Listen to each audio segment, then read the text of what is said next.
नमस्कार बंधुरा रिंकुर हेसेले स्वागत। बंधुरा आज के आमी आपनादेर साथे छोटो इलिश माछेर भापा रेसिपि शेयर करब। चलुन बंधुरा रेसिपिटा देखे नेওয়া যাক। आमी एखाने परिमाण मतो इलिश माछ निয়েছি। प्रथमे आमी इलिश माछ मैरिनेट करे नेब। तार जोन्नो आमी एकटा बाटिर मধ্যে माछगुलो निये नेब। एर मধ্যে आमी परिमाण मतो लंका गुঁড়ো, हलुद गुঁড়ো, परिमाण मतो लवण और परिमाण मतो काँचा लंका केटे निয়েছি। संगे परिमाण मतो काँचा सर्षेर तेल निये नेब। तेलेर परिमाणटा एकटु बेशी लागबे। एकटा चामच दिए समस्त किछु भालोभाबे मेखे नेब माछेर साथे।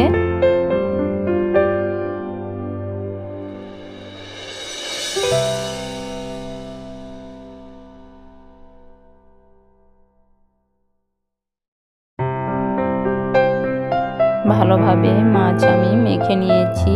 এবার আমি 15 থেকে 20 মিনিটের জন্য ঢেকে দেব।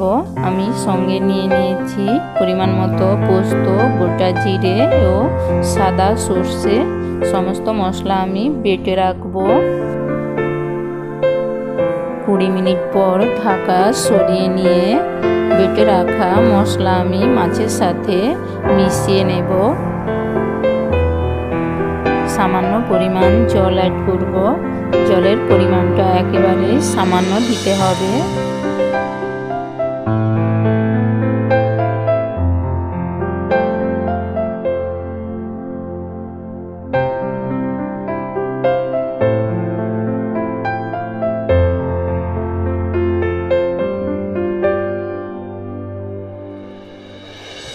मशला माछेर साथे मेखे निয়েছি। এবার আমি একটা সিলভারের কৌটো নিয়ে কৌটোর ভেতর মাছগুলো ভরে নেব।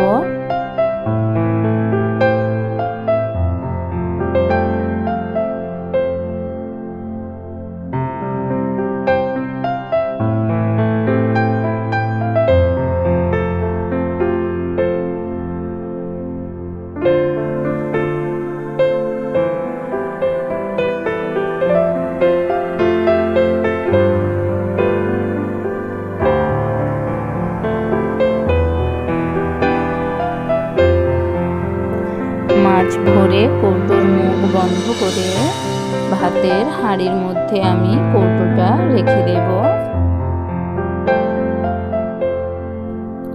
ভাতের হাঁড়ি ঢেকে আমি ভাতটা রান্না করে নেব।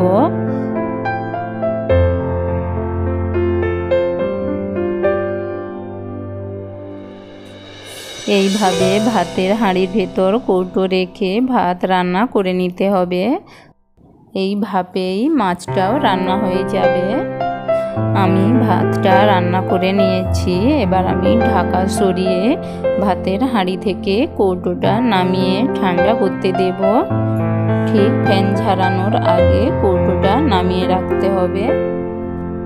আমার কৌটোটা ঠান্ডা হয়ে গিয়েছে। আমি খুলে আপনাদের ইলিশ মাছ ভাপা দেখাচ্ছি। বন্ধুরা এইভাবে বাড়িতে অবশ্যই একবার হলেও ট্রাই করবেন, দেখবেন খেতে খুবই দুর্দান্ত এক রেসিপি।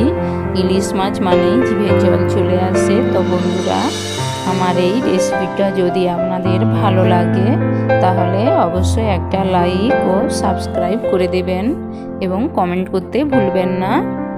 দেখুন বন্ধুরা ইলিশ মাছের ভাপা দেখতে কত ভালো হয়েছে আর বন্ধুরা খেতেও দুর্দান্ত, একেবারে অসাধারণ রেসিপি। বাড়িতে অবশ্যই একবার হলেও বানিয়ে খাবেন। বন্ধুরা আজ তবে এতটাই। আবার দেখা হবে নতুন কোনো রেসিপি নিয়ে। ততক্ষণে আপনারা সবাই ভালো থাকুন।